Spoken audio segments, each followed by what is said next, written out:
Like I mentioned, our guest tonight is Caroline Roberts. Her work was in our show that just came down recently called Imprinting Memory. And I'm just going to turn it right over to her and minimize myself. All right. Hi, everyone, and thank you, Dale. And thank you to the Halide Project for having my work in an exhibition last quarter, I guess.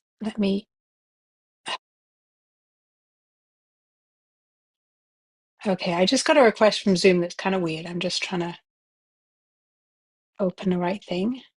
See presentation. There we go. So Perfect. I'm Caroline Roberts. Is that showing up right? Or are you seeing my Yeah. timer? No, it looks perfect. Great. So I'm Caroline Roberts. I live in Houston, Texas, although I'm originally from the UK. I've lived here like 23 years now, so a long time. Um, and I am a experimental photographer who uses almost entirely cameraless and historical alternative processes. And yeah, I think that's it. So this work that I'm going to present to you today I've called the Museum of Stones, and it was in the exhibition Imprinting Memory. This is a scan of the brochure cover.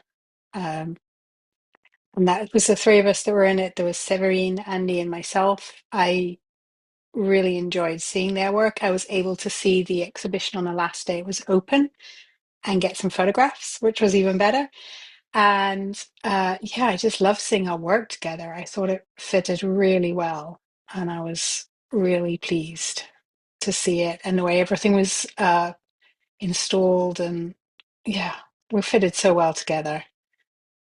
And I did a workshop that same day. So I have done a workshop in person at the Halide, and it was awesome. I highly recommend the facility there. This is some of the other work as it was installed.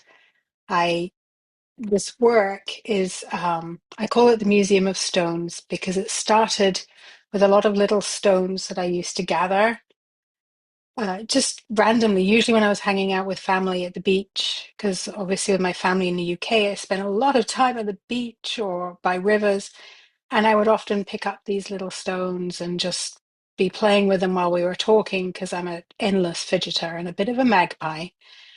And so I ended up collecting quite a few, and I'd always have to restrict what could fit in my suitcase on the way home. Uh, so I do have them kind of scattered around my shelves around my desk right here. And it was in 2020 during lockdown that they were here by my shelves, and I kept looking at them as reminders of my family members that I couldn't see and I didn't know when I would ever get to see. Turned out to be 18 months. So I at first was just trying to draw these stones as some way of keeping a studio practice going. And as many photographers find, drawing is quite difficult. So I ended up kind of playing with rocks in my garden and cyanotype and making images kind of like this one. So you see, it was back in 2020. This was one of the earlier pieces. And I really took to this and carried on just playing with this rock form that I particularly loved because it was from these memories of these people, and I could think about them while I was working on it. And I'm going to talk a bit more about the whole process of it later, but if um, of like how exactly it works. But now I'm mostly going to talk about like the concepts behind it. So a lot of the stones I was picking up were at first were just not super deliberate, but when I could go back, I found myself picking up stones quite deliberately because these were really ordinary moments sitting on the beach chatting. Sometimes visiting family can get awfully frustrating when you're staying at someone else's house for a week. But these were wonderful moments outside in the fresh air when we were just enjoying things. And uh, the kids, my kids and my sister's kids could be playing together, and it would just be a really calm moment. And so more and more, I found that I was collecting these stones as ways to collect just these lovely, ordinary memories. Um, kind of just paying attention to the ordinary, actually, in ordinary places, just the beach by my parents' house. It's nothing special, it's not a national park. And so it was this physical thing I could hold in my hand. None of them are very big, and they were connections to a place and to a moment. And so as I could go back, this became a kind of a gathering ritual. And I think of it now more as a gathering than a collecting, because collecting to me feels like, oh, you'll be done at some point. Whereas this is just me gathering them. I like them. And I people often say, how do you know which one? And it's just the shape appealed to me at the moment. It was almost spherical and I couldn't put it on my rock stack, or it had a hole in it, or it was weirdly a piece of chalk on the beach. So it's usually very odd little things that just catch my eye, observation. And so when I come to make the images, I can't use the actual rock because they'd be blue, or what I'm doing is I'll draw the outline. That's about as drawing as I can get. And then I'll make them I make basically a mask out of it, like a paper mask, and I kind of reimagine how that rock felt to me, or how rocks often seem when they're in the ocean, when they're all shiny and gem-like. So I often kind of go back to that feeling when I'm reimagining them. So what I realized I forgot to do before I started this is to mention that my MFA is not actually in photography, it's in painting. And that probably explains a lot of the way I approach my process. Uh, that I think about applying things to paper. And in this case, this is silver gelatin photographic paper, and it's very similar to the lumen process, only with other chemicals added, like cyanotype, or I use washing soda and vitamin C for a soda C mix for the dark kind of developer, but not as black as developer areas. And then I use things like salt, which acts as a very, very weak fixer and gives these sort of silvery gray areas.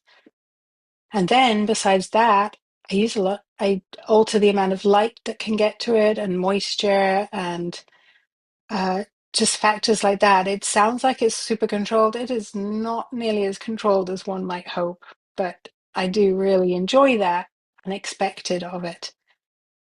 Uh, so as time's gone on, a lot of the shapes and stones I really like to work with are these ones with holes in it that I found, because there are so many myths around that by looking into them, you can see into the past or into the future or into fairyland.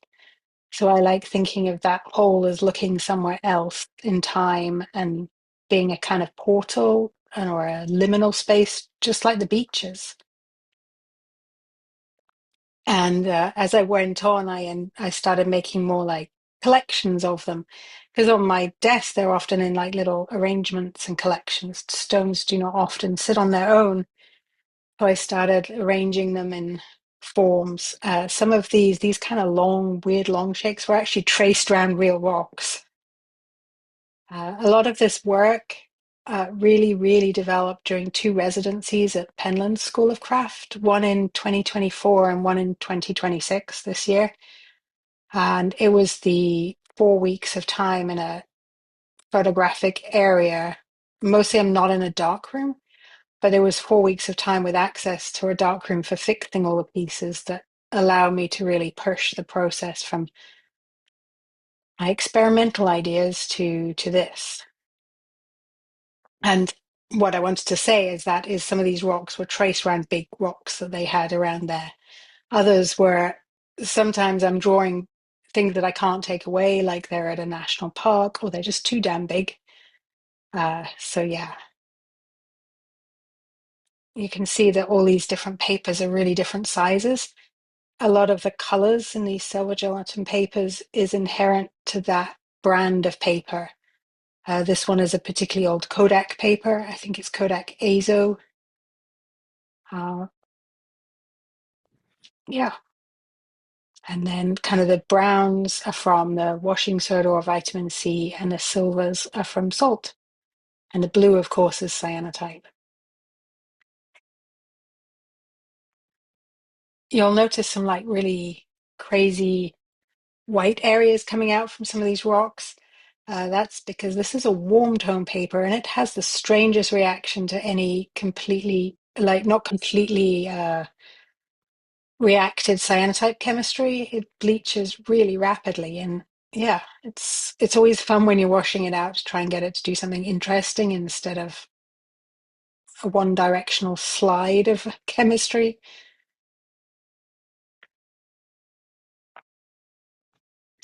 It's now been about 6 years that I've been working on this body of work. Um, and it's developing a little bit more, but I think it's getting close to being done. So I've been working a little bit. I worked quite early on making things like rock gardens, very much inspired by a visit to Japan long before lockdown. I really love the rock gardens and my stack stones, of course, from sitting on the beach trying to make little stacks. I learned recently that in Argentina, these are made almost as a reverence to the earth, that any traveler coming along tries to add another stone. And they're seen as so it's not one person making the entire stack, it's a communal effort as a kind of reverence to place. I really loved that.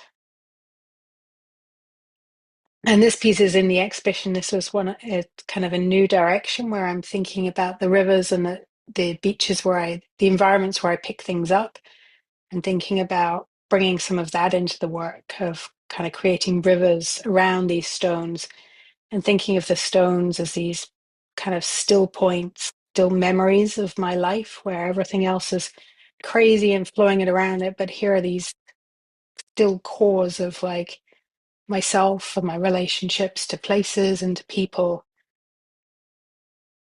So this is another one from, actually, I think I have the date wrong. That was from January.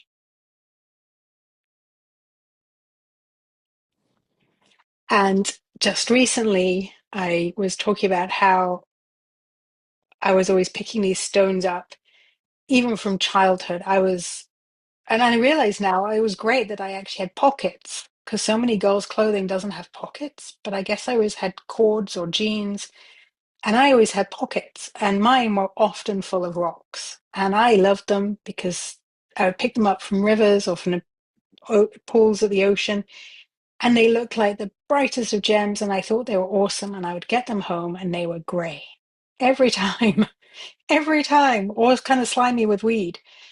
And so I've really enjoyed being able to think back and kind of reimagine the stones that I collect that are often white and grey as these gems that still live on in my memory of these things, these treasures I would collect as a child and pop in my pockets. So recently I made a little book out of some cyanotyped cotton, which had this very denim look of like little pockets with with rocks in. These are actually cut out from trial prints of the originals. So the work in the exhibition, of course, is all the originals. But I had, for a particular reason that I had to ship some work really far away, I made some prints, and these were some of my trials. So I was happy to cut them out. Uh, Let me see. So I wanted to also talk about I think of it as a ritual of experimentation that backs up all my work. I describe myself as an experimental photographer, and it is something that I've realized is absolutely key to the way I work. What I'll do with any new process, from the cyanotype to the cyanolumin and processes that I'm thinking about right now, I'll learn the basics and then I just hit playtime, and I'll play for a bit, and then I'll see something that makes me go, "Ooh, what if I did more of that? How is that going to work? What strange thing just happened there?" And that's when I'll start being a bit more structured in my experimentation. And I do not claim to be following any type of experimental process, but I try my best to keep variables to a minimum. And I'll just bounce back and forth between this experimental and play stage, frequently in the same day, in the same week. It's quite a I'll set some experiments going and then I'll see something that looks cool and start playing with it. And at some point, it'll get some kind of speed going, and I'll suddenly have a process that fits with some concept that I was already thinking about and mulling over, like the concept of time and how it can be represented by an object has been in my head probably 10 years. And so then those two will suddenly collide, and I've like, oh, now I have a thing, a body of work. So that's my process, and it's probably quite different to many other people's. Perhaps due to my original background being science, I'm sure that comes into it too. So let me show you what some of the kind of testing looks like. So this is me testing Ilford multigrade fiber paper. This was new paper, still available for on sale, and I was testing intervals of the room lights, which is I just have white LEDs in this my studio here, against UV lights in my cyanotype exposure box, which looks just like the ones at Halide, only not as fancy, a bit more slapdash. And so on the left, you've got the colors before fixing, and I like to fix because I want to show the originals. So on the right, you have after fixing, which is just so very different. It gets me every time. And I do that. I wouldn't say I've done that for every paper I have, but for quite a few. It gives me an idea of what kind of colors are going to come out of a paper and whether it likes a lot of UV light or not, because that can be a real thing. If it goes like a really dull gray or a nasty dark brown very quickly with UV, then I know that I can't use it with cyanotype because that has to have UV. Um, so some of my pieces are just exposed in room lights. They get maybe a few hours in the room and that's it. But if I have cyanotype, it has to at least then go in a UV box. So then I also slightly obsessively have tested a lot of my papers with like how they react when I put a wet paper circle on it. This is actually just a little circle of filter paper because they're easy to get. And so the light stripe on the left-hand side is just room lights. The middle is room lights and UV, and the right-hand side is just UV for quite a long exposure. It gives me an idea of like the Ilford warm tone. What a gorgeous red it goes with UV. But then things like the VC Select, that's kind of cool, but I like some of the in-between tones. So it's that I am totally drawn to the color in it, but that may not be what anyone else wants. So I'm always looking for what I want, which is color. Um, and this is to give you an idea of the process. So working from left to right, that is actually a 30 by 40 sheet of paper. And those are all masks cut out of various quite absorbent papers. Some of them will be filter paper, but a lot of them will be things like a rice paper. Um, there's one brand I know it's really not rice paper, but it's a very cheap one and it calls it rice paper. So, and it works beautifully because it absorbs the chemistry and it almost allows me to print chemistry onto photochemistry or photochemistry onto more photochemistry. So I can almost print with cyanotypes chemistry or with salt or with soda C. I think those are the main three I use. There are some others, but those are the main three. Things like citric acid will help the cyanotype not fade out in the fix bath, which is something I discussed during my workshop with people. So in the middle, you can see what it looks like after exposure, before fixing. In fact, there's still a mask on there on the right-hand side. You might see a white mask. That's because I somehow forgot to put liquid on that one, so I left it as a shadow. And then on the right-hand side, you can see the finished piece. So you can see where, um, in the middle, you're really not sure what's happening. Everything looks kind of grays and browns. And then I've got the cyanotype appears again when it's washed. So when I come to the end stage, I usually have a big wash tray. So I wash off as much of the chemistry of the cyanotype, the salt, and so on first. Then I get it in a fixer, and it's always just my fixer because no one else is going to want that stuff. And then, of course, this is fiber paper, so it had to be hypercleared. But yeah, and then, of course, the final wash. And sometimes for a particularly messy piece, I'll actually have two washes. So one to get rid of the chemistry, one to develop the cyanotype, and then we're into fix.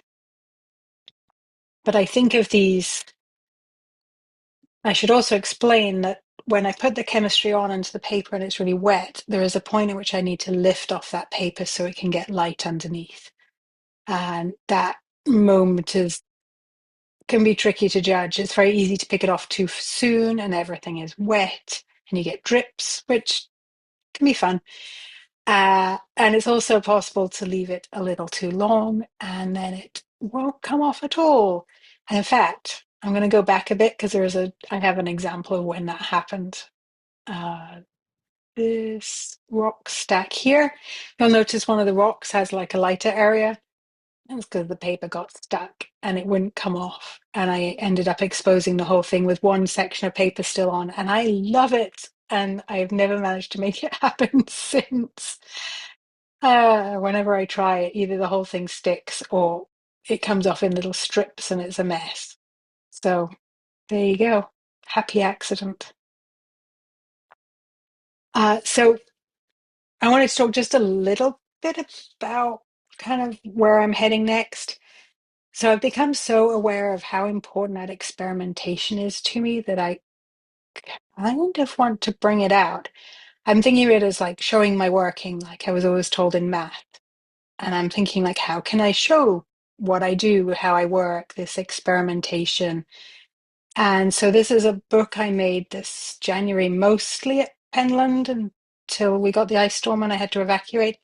And I finished it up about a couple of weeks later when my box back arrived. And it's I don't remember how many, a whole bunch of test pages, 4 by 5 inches, with the same rock shaped mask and a whole different set of chemicals. In fact, I have it. I meant to put it right next to me. I'm going to scoot back. I hope I don't disappear totally. So, oh, I'm probably tiny. I'll show this afterwards when I'm not so tiny, but I have the book here so you can see like little how they come out. And on the back, it tells me what I did. There's like a way of holding test papers, but still being a finished piece. And then I've also been thinking these are cyanotypes of Sir John Herschel's original notes, obviously not using the original notes, but they are located in Austin. And I was able to go to the Ransom Center, anyone can go, and look at his original notes and handle them. And it was just, oh, it was such a moment for me to see them, to see his writing, to see the scale of them, to see the cramming in of the notes.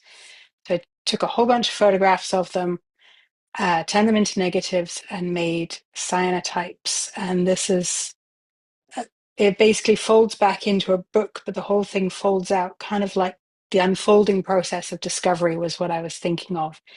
Each sheet is double-sided, so you're always seeing notes and you can unfold at different speeds, different sections at a time. This is the whole thing laid out. And yeah, it was super fun to work on. Um, and this book is called Daybook, which is the name of his diary in which he records. In fact, it's here, Saturday, April 23rd. Discovered the photographic properties of the red ferrous sequicyanite, whatever they used to call it then, of potash. And so this is, I called it Daybook after that, his diary that had that record in it.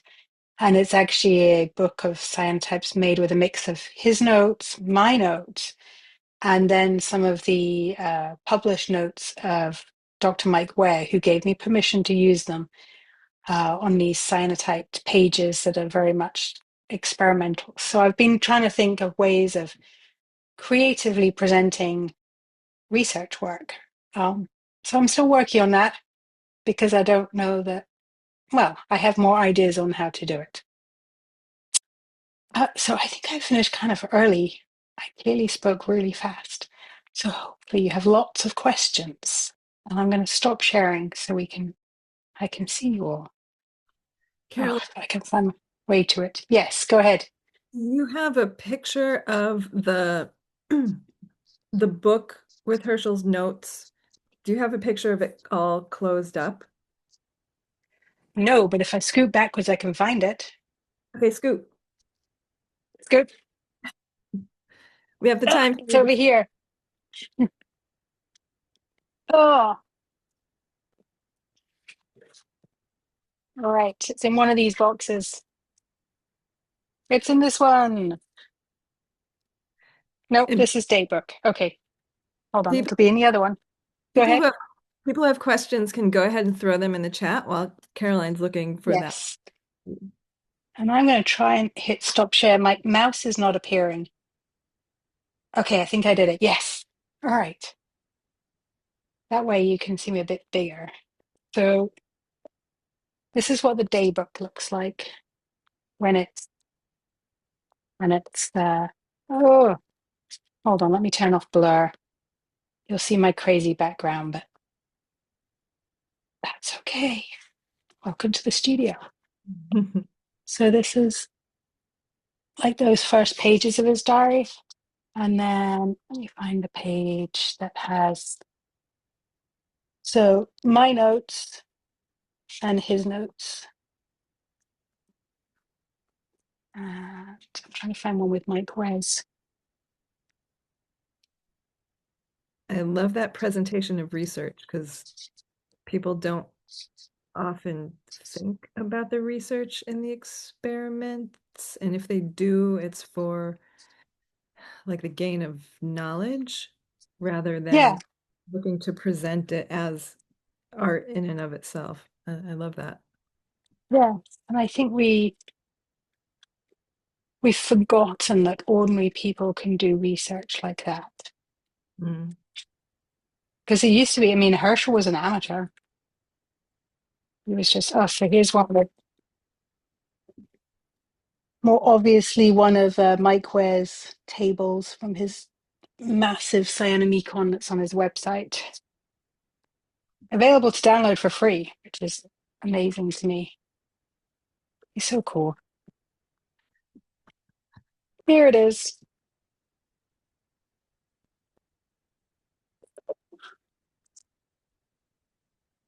So that's it folded up.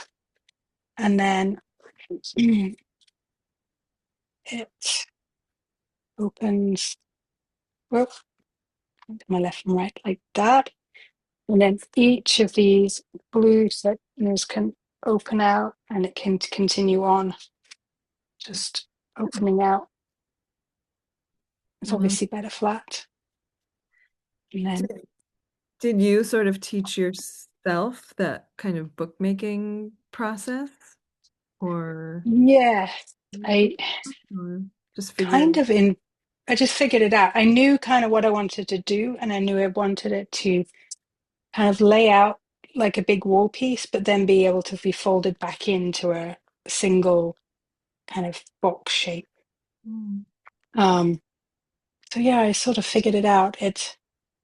I had this moment when I realized if I got smaller and smaller as I went out, that it would fall back in just fine. Because at first I was thinking, oh, I could alternate and how would that work? And I kept getting in a tangle. And so I ended up, yeah, like this, with it Mm. folding out to the smallest pieces and then back in. Oh, thank you, Barbara.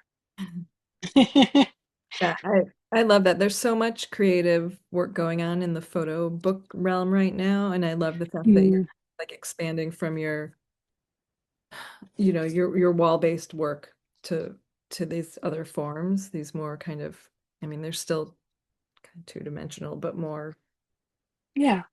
And they expanded. have more of a time component because anytime you're handling a book and turning pages, you can't see it all at once. Well, I guess that piece is no, actually, it's not an exception because there's always the reverse side. Yeah.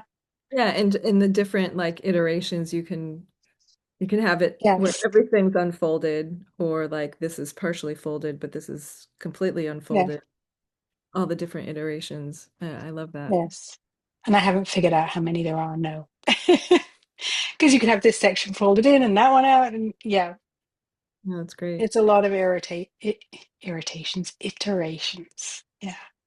And the book that you had, was it, I'm trying to remember if it was your, no, it was your test prints. Was each page like a little pocket that you had a test print Hmm. to? Yeah. I love this paper, but it was an absolute pain in the butt to fold because it cracks. It's Uh, like, but it's lovely paper, but and I love that it was quite translucent. But yes, so it's actually an accordion fold, but then it's bound on one side together. okay. So It, yeah, so is every it page is a pocket. is it like a vellum type It paper or is like a vellum type paper. It actually takes cyanotype really well, this paper, surprisingly. But yeah, yeah. Who would have thought? potential? Yeah. So there are all kinds of ones. Some of these brown ones are, what are you? Yeah. But I like The, that idea too of creating a like a presentation for your tests too. They're not just like going in a yeah. box. Or, Yeah. Because a lot of mine do go in a box and then I never look at them again. right, right. I love that. You're like Yeah. elevating the Yeah. test print. So now I have tests that I can look at and go, okay, so how did that work? Yeah, little tests. Love it. Thank Um, you. does anybody else have questions? I feel like I've been monopolizing the questions. If you And I do, have an open Q&A. yeah. Oh, Q&A. I don't have Q&A on mine. I just have Oh, the no, chat. neither do I. Okay. Yeah, throw them in the chat. There's also the raise hand function in Zoom. So if you want to um, be able to turn on your mic and ask Caroline a question with your voice instead of your typing fingers, just hit It's the, usually faster. yeah, use the raise hand function. Oh, he says, how much do you pre-visualize your compositions? A little bit of both, Bridget. So Uh, for anyone who's on a phone, I'll read it out. So, Bridget asks, for the pieces that have multiple rocks in them, how much do you pre-visualize your compositions? As in, do you plan to use chemicals in certain places, thinking about where color and value will fall? Or do you just try things and rotate the compositions later? Kind of a So what I think about are the big mask forms at first. So I'll have quite a few cut out and I'll start arranging them and fitting them together. And then because I sometimes use my masks multiple times, they often end up a complete mess. They really do. I'll have an idea that, oh, I already used cyanotype on this one, so I know I'm going to use it again. I'll add more cyanotype, it'll be blue. So I will sometimes figure out where those are going to go. And then I often think, okay, where's cyanotype going to go first and try and lay that out. Then I try and think about where dark's going to go and where lights are going to go. But there is a certain amount of, I can't remember what I just did on by the time I'm halfway through a really big piece, like a 30 by 40. The smaller pieces, a lot more. I've got more of an idea, but the really big pieces, sometimes halfway through, I'm like, I don't remember what I put on that one. Uh, but yes, and sometimes what's still already on the mask will affect what happens. So often they're a mix of brand new cutout shapes and reused ones. Uh, yeah, um, usually usually end up leaving them the way I'm looking at them when they're laid flat on a desk. So I'm usually continue them staying at that the way I visualize them when I laid everything out. But I'm I've been open to rotating some before now that just didn't seem to work the way around they were. Yeah. Does that answer your question? Oh, the beautiful halos around some of the. Yes, good. Thank you, Bridget. So Dora asks, I found the beautiful halos around some of the stones. I wonder how you made that happen. So some of the halos happen because of the moisture affecting the paper. This You might see this with lumens, with plants, any plants that have a lot of like moisture in them, or essential oils give really great halos, especially on certain papers. RC paper is a big one for forming halos with moisture.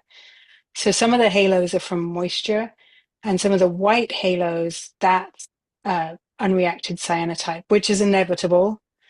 Um, that then reacts with the warm tone paper and bleaches it. I believe it's the potassium ferrocyanide that does the bleaching, because I've actually seen someone who was working in the dark room actually making a print at Penland of all of us in the group. And some of our faces were a little shadowed. So he was using a little potassium ferrocyanide to bleach them back. And so I think that's what's happening to the paper, that when I wash the cyanotype, it's bleaching a little bit for the warm, mostly for warm tone papers. Actually, it doesn't happen with RC, and yeah, some papers are more prone, and the warm tone are extremely prone. I hope that answers your question.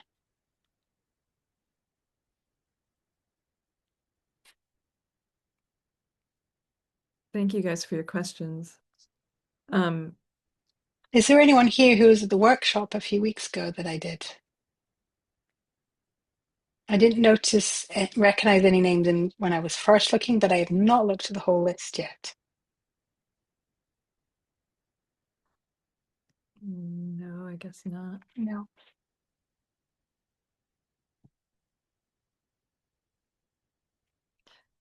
All right. Anybody else have questions? I'm sure you have to have questions. Burning questions. And remember, you can put them in the chat, or you could use the raise hand function if you want to ask with your voice rather than typing out the question. Yeah. I often get asked, what are your favorite papers? Or how many papers do you own? Do I you have own over 100 different papers.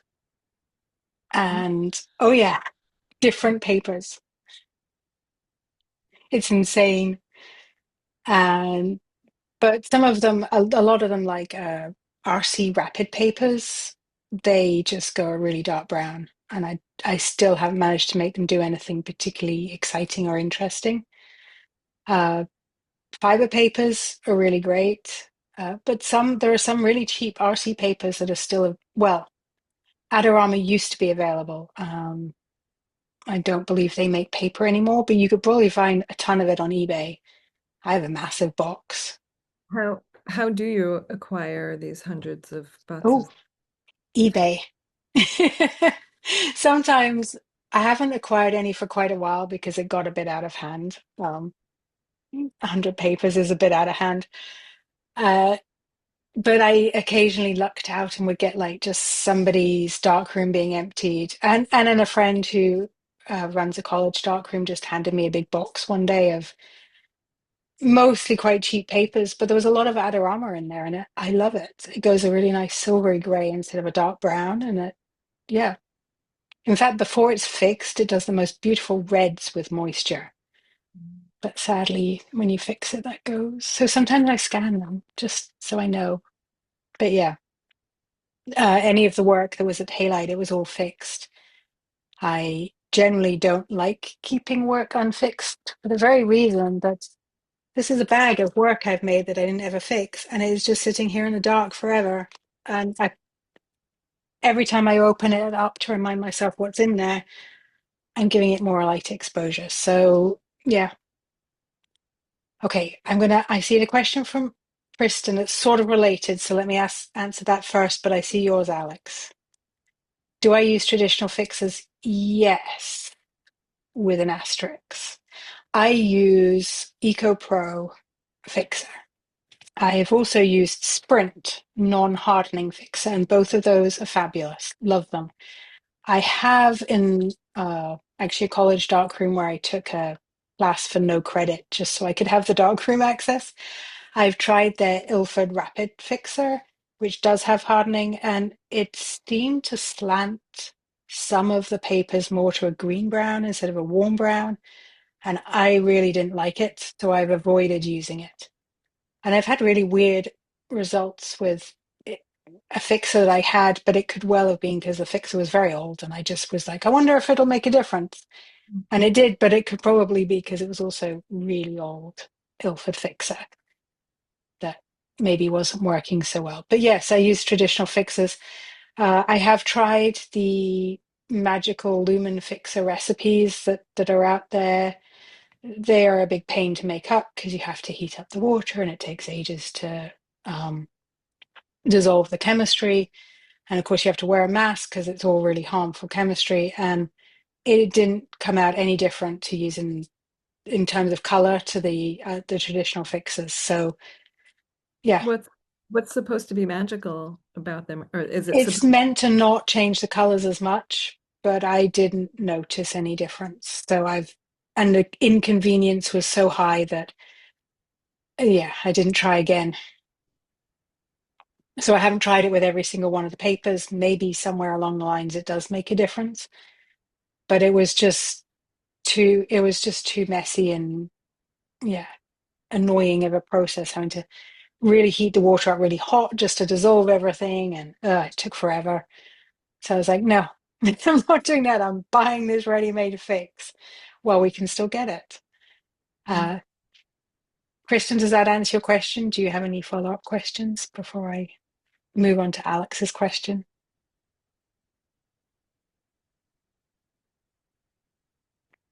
I'm going to take that as a no. So Alex asks, are you hosting any workshops in Texas since you're based in Houston? I haven't hosted a Cyan Lumen one yet in Houston, but I would quite like to. I've hosted a few workshops with Redbird Press in Houston, usually on cyanotypes. And I know they're a printing press, but they will also do some of these alternative photography workshops. And I actually want to talk to HCP, Houston Center for Photography, about doing a workshop, but they do not have a dark room. So, and neither do Redbird Press. So, but Redbird Press have a darker area because they have UV exposure for screen printing. So they do have some areas they can make dark, whereas I don't think HCP has an area that can be both wet and dark. They have a big photo lab, digital lab. So they got rid of their dark room, which is quite sad. Um, Another option would probably be Flats Present, but I have not contacted them yet about workshops. But yes, Alex, I would love to. So if you know places in Austin that would love to have me come and do a workshop, I'll be there. Um, Kristen's. Thanks, Alex. Kristen says, I guess I'm curious if there are plant-based non-toxic alternatives for fixing lumen prints. Oh, the only alternative I know is using salt, um, which is not exactly non-toxic for the environment either, because salt, I mean, there's a reason there is the phrase salting the earth. It kills stuff off. So yeah, there isn't a plant-based non-toxic alternative that I know of. Unlike the developer, the people I know of, like for the alternative dark rooms, use salt, which basically means you flood the paper with sodium chloride, don't rinse it, and that freezes the process or slows it down enough that you have a fixed print. But I haven't tried that mostly because salt just ends up being this nasty, powdery stuff everywhere I've found. But I should try it. It would be fun. It's another set of experiments, right? Is it a only quasi permanent fix though? That's what I've heard. It's like a With weaker. salt, yes, I don't think it's as fixed as actual fixing. In fact, I have somewhere on my desk here because I was reading it the other day. I have the Back to Basics book from the Sustainable Darkroom about the different processes. But yeah, so far the only thing I found from them is salt for fixing or slowing down to the point where it's near enough fixed. So yeah, sorry. It would be nice to find a sustainable alternative. Okay, my journey. Bridget asks, can you talk about your journey from an MFA in painting into photography? Yes. I forgot to write on my sheet of like do these things in this order to talk a little bit about my strange trajectory into photography. I had my first camera at 13, film camera, Pentax K1000, like probably 1,000 other people. There was my dad's old camera that he gave me, and I used it for many years. But of course, film processing was expensive. I never went to a school that had a dark room, so I had no opportunity to develop my own film or print. So I would just shoot, send it off, and get prints back. And that, yeah. So obviously, at some point, it sort of fell by the wayside because that wasn't really very hands on. And I tend to really like being hands on with processes. And there's a massive delay when you have to send off your film. It was never the 24-hour stuff hadn't kind of happened. Certainly hadn't hit the UK at that point. So then when I went to do my MFA in painting here in Houston, they have a dark room. And I was like, maybe I'll just go take a class. And at that point, I'd already discovered the cyanotype process and fallen in love with it, which kind of reignited my love of film photography. So then I thought, well, you know what? I'll go take the darkroom class just once against basically all the advice of my mentors who are like, that's a rabbit hole and you'll never get out. And they were right. And I don't regret 1 minute. Yes, I went to my first darkroom class, which was with Kelly Anderson Staley, and our very first class was photograms in the darkroom, which, having come from cyanotypes, was just like, yes, I know this, I love it, and went wild. And almost they had to drag me away from photograms as the classes went on. And coincidentally, at the same time, there was this exhibition that we went to as a field trip about cameraless photography at the Museum of Fine Arts Houston called, oh, I looked it up earlier today and now I can't remember. Hold on. I still have the window open somewhere.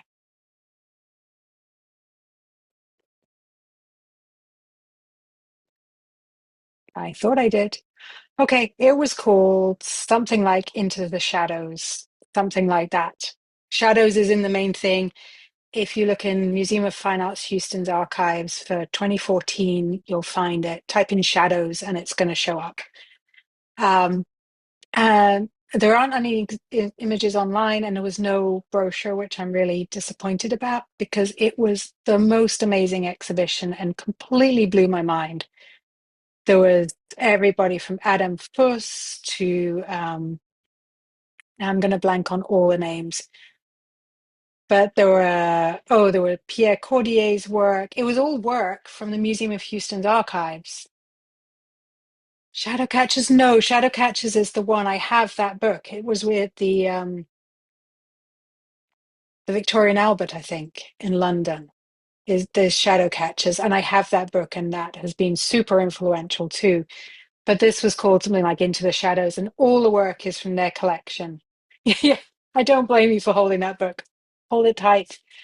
But so this exhibition was great. There were huge photographs, there were little pieces, there were pieces that were constantly evolving and changing. So the light was quite low.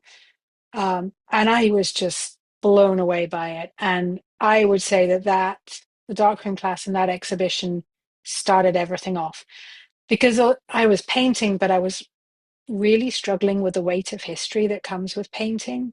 That it feels like there is no room to experiment, there's no room to try stuff. I realized it was the experimentation that I was looking for, but mostly I felt like there's just every time you do something, everyone goes, oh, that's such and such's work. And I was like so tired of dragging that suitcase of history behind me, trying to make any progress at all, that photography to me felt very fresh. Probably because I hadn't been studying it as much. So I was just ignorant at first. That's okay. It was bliss. And so I was just, yeah, running around playing with things. And from the very first cyanotypes I did on that rubbishy paper you can buy at Michael's, the sunprint paper that's super thin, I was immediately just like, I love this. What happens if you drip water on it? What happens if you do that? And right from the first day, I was playing and experimenting. And so It took a while though to like figure out. Even once I graduated, I was still half and half painting and photography. And then I think by about a year or two later, I just ditched all painting. So, I gave my paints to friends and focused on cameraless photography and still some film. I still really enjoy shooting film, but I don't have my own darkroom. Shadows on the Wall. Thank you, Anne. Yes, that is the one. It was so good. Um, I really wish they had images online somewhere that I could, but I guess because the lighting was so low, they just never took photographs. But it was so good. Yeah. Carolyn, when you were painting, Yeah. did your paintings at all resemble the type of photographic work you ended up doing? Yes. Uh, Via a few ways round. Yes. I had some work that was, I suppose I had two things that if you mash them together, you get my work now. mm, I had some work that was like super meticulous color mixing to get like different tones, which is why when we had to do tone, like one of my MFA photo projects was actually exposing work to get different gray tones to like make a tonal scale, which very much came from the drawing and painting. And then I would have these, all my work was about overlapping shadows at that point. And so the overlapping colors would be mixed to look like they were shadows that were overlapping. So like a blue shadow overlapped a pink shadow and you got purple. That's the best way I can describe it. But it was hyper meticulous, took me weeks to finish one piece. And so they kept pushing me as I arrived, like, you need to work faster, you need to work faster, you need to work faster, instead of this meticulousness. So then I kind of went to the other extreme and pretty much started throwing paint at things and then coming back in, but trying not to be meticulous. And I have some pieces I still love from that era that I think I got some things right. But then I found photography and realized that with cameraless photography, I could try to be meticulous, but I could never get there. And so I couldn't overdo things and overwork things that there was always this lack of control and this surprise. And that to me is that unknown is everything. Yeah. do you ever feel the pull to do painting or incorporate painting into your photography work? Sometimes, but I'm a little aware that I would probably overdo it with the paint and ruin the photograph. Like try and make it perfect when that is not a thing that really exists in the real world. Um, but sometimes I'm drawn back to painting. I really do love the materiality of paint, like its squishiness, um, and the control over color, but that's okay. However, a project I'm going to be working on this year with at Redbird Press, I'm going to buy myself a month or two of studio time there. We'll combine screen printing with cyanotype or a couple of other processes like Van Dyke Brown, I hope, if it works. So I already know from testing it last year with them that screen printing ink acts as a resist, but not a perfect resist.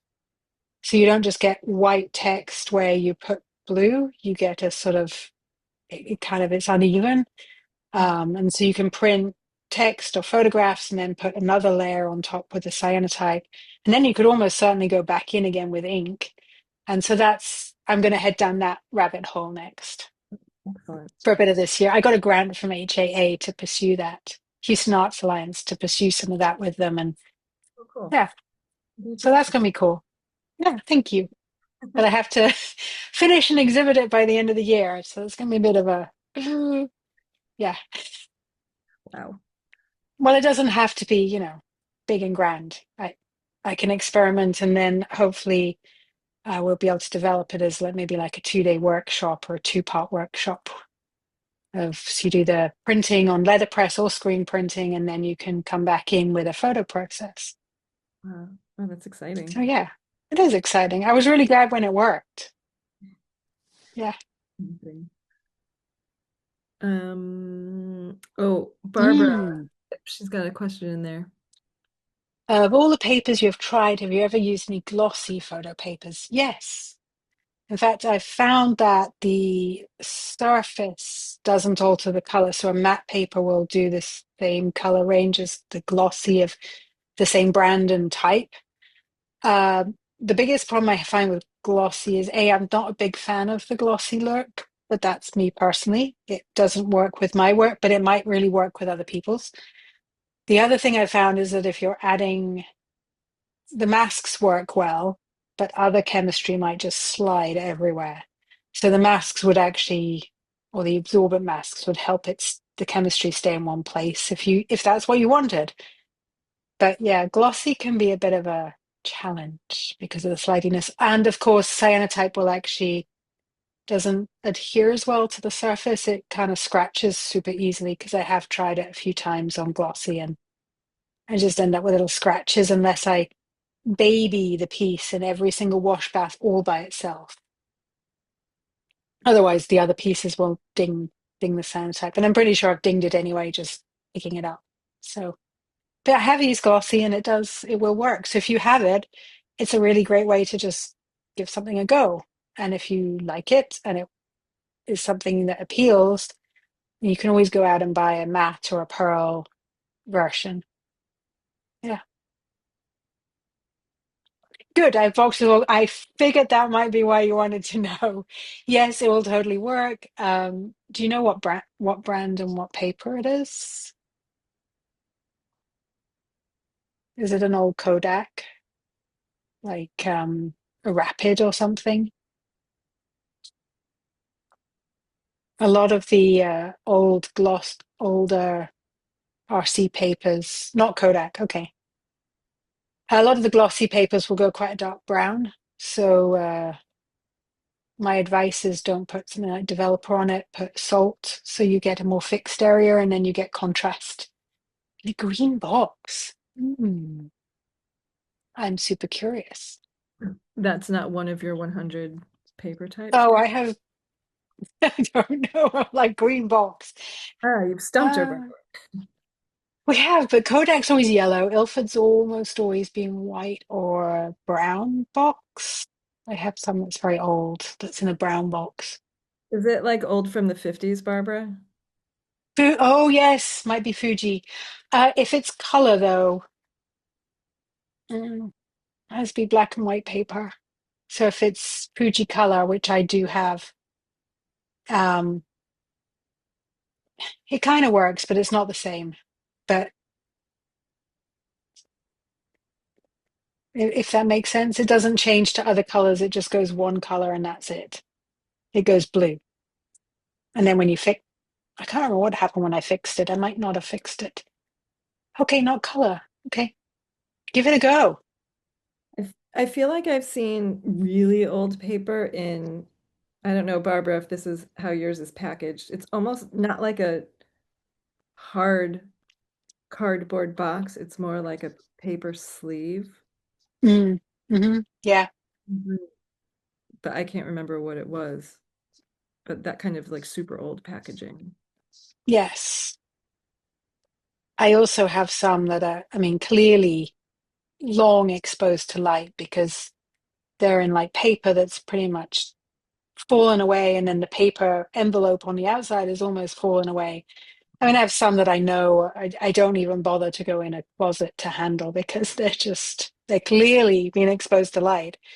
And in fact, I used to sometimes like hang around on eBay looking for people who'd gone, look at this photo paper, and they've taken it all out the box to show you what was in it. Yes. I have bid on some of those by going, oh, you've ruined it. But I think I might have something I can do with it. I'll Mhm. offer you this much. Yes. Hardwood box and sectioned into segments. Boxes are 100 sheets. It's a new one on me. I can't wait to see what it does. Some kind of Fuji black and white. Okay. I have paper from Ukraine, from Oh. Kiev, from the 80s or 90s. And it's Pre-Chernobyl, I checked, or Oh, post-Chernobyl. I was oh, curious. I was like, "Ooh, was it exposed to radiation?" But no, it's post-Chernobyl. Yeah, but it doesn't seem to have as much silver in it as many other papers because it does not go very dark colors. Kind of goes interesting. a beige. Oh, Yeah, it's a bit. It's kind of cute when it before I fix it though. It's a nice sagey green, oh, so it might be a one that I never ever fix. keep it in the bag. Yeah, exactly. Scan it and then put it back in a bag. It's not very light sensitive, so yeah. Well, Mm, Barbara, you'll have to share your results once you experiment yes, with mystery and paper. ideally a photo of the box so we all know what it was. Yes. Yeah. Thank you, Barbara.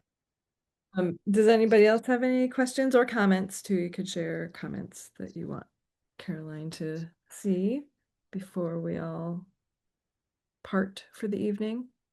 Thank you, Anne. Um, do you have any exhibitions coming up that anyone who may have missed the show in Philly, could catch your work in the future? Other than you said the printmaking hybrid will be shown at the end of. Printmaking hybrids, mm, which I'm thinking September, but we still need to hash out a date. And probably it will include many of the books I've already made. It'll be a sort of, I don't know. That was my original concept. Obviously, it may change in the next few months, but I'm actually in Houston most of the next few months, which is, yeah. Um, Exhibitions, actually, oh, some of my work will actually be in Connecticut Oh, soon at Photosynthesis Gallery. oh yes, I Yes. read that show. Oh, well, thank you, Dale. You picked up my pieces. You're like, I totally forgot. That was 6 months ago. Yes. So if you're near Connecticut, I have two pieces at Photosynthesis when it opens soon, I think in a week or so. 30th, Saturday night, May 30th. Thank Next. you. Thank you. Yes. Awesome. I had to ship it before a recent trip to visit family, so it's almost out of my mind at this point. Then apart from that, nothing for sure. I've had an email recently that I need to go back and forth with. That's hopefully maybe something in Texas. So Alex, look out for that. I will try and post it on my Instagram, which I've been lousy about recently. Mhm. And I will actually be in Oslo in October at the Cyan Dark Room in Oslo, and Stieg, who juried the show at Halide back in December. Did it open or was it late November? December, I think. Um, Stieg Malin Weston and I are going to have a joint exhibition related to the photo festival in Oslo, but Nice. I do not have any of the details because we're still trying to like nail some of that down. Oh. But yeah, but Mm. sadly, that's not something you can just get to from if you're in Philly. So sorry. Yeah, Okay. Well, but so people can follow you on Instagram. Do you have like a mailing list on your website or anything that people could sign up for too? Or I would, don't. But I need to. Like, I really need to add that because I've realized that from my own experience recently, that Instagram is very algorithm driven, and I'm finding it extremely annoying because it keeps not showing me people I'm interested in. It just shows me more cat videos. yeah, Don't know why it does that. Yes. So I'm confusing. going to type in my website and come on, screen. Um, Okay. Oh, here we go. Sorry, my keyboard keeps going to sleep. I just wanted to say Anne's in the show photosynthesis as well, outside the box. Yay. And are you local? Will you be making it to the opening? That's a question for Anne, not me, because I'm definitely not local and sadly will not be at the opening. I know. I've done enough flying this year already. Mm. Yeah. Catskill, about 2 hours away. Oh, Come, nice. come to the opening. Yeah. Ooh, you should come. Oh, That's not that far. 2 hours? That's nothing. Can't even get to Austin in that time. Well, Going two back, I know. It's true. you could stay with me if you want to stay the night. Mm. Okay. That's a conversation to be had later. So else have questions, comments, anything that you want to share with Caroline before we all part? All right. If not, thank you so much, Caroline, for being in the Very show, welcome. doing the workshop and the talk and sharing your work and also what you're working on now and working on in the future. It was nice to see kind of like the transition from the work that I'm personally like already familiar with and where you're Mhm. great to see too. Thank you. Yeah, I always like to sort of say, okay, there's another thing brewing, but it's not there yet, but it'll get there. It will. I'm sure. But Uh, yeah, thank you. Thank you so much for asking me into the yeah. exhibition with the two of them, because as you know, Sabrina and I looked at each other when we were presenting our work in Barcelona and we're like, we need to talk. Yes, and I had that same thought, like hearing both of you talk about your Mm, in a very similar way, although the work itself is quite different. I was like, ooh, I want to show their work together. And it just so happened that Andy's work, which was chosen by Stieg, um, your work and Severine's work fit really well with his. And so it gave me that opportunity. So that was really great that that worked out yeah. as well as it And did. I So love that we're thinking about the same things, but in such different ways. yeah, Like yeah, it's wonderful to see that because you always think, oh, there must be only one answer to my question, and there never is in art, ever. right. And it's a great reminder. Yeah, it's like conceptually and what you guys are both considering is very similar, but the way you're executing it is completely different, which makes for a very like visually compelling show. Yeah, So I yeah, agree. I'm so glad I got to see it. yeah, yeah. Yeah. And I wish I could have been at the opening, but as you know, that was, You were busy doing something else cool at that. yeah, it was on a different continent. Yes. Well, all right. Well, thank you. And thank you everybody who joined us Yeah. tonight. Hopefully we'll see you at a future talk. And thank you to, oh, I don't know how I'm pronounce this, but to Madamir for joining us from the UK. It's like 1:15 a.m. Thank you. Hope you don't have to get up in the morning. Okay, now go to sleep. Yeah, bedtime now. You'll be too excited, but bedtime. All right. Good night, everybody. Good night, and thank you, Dale. Thanks, Caroline.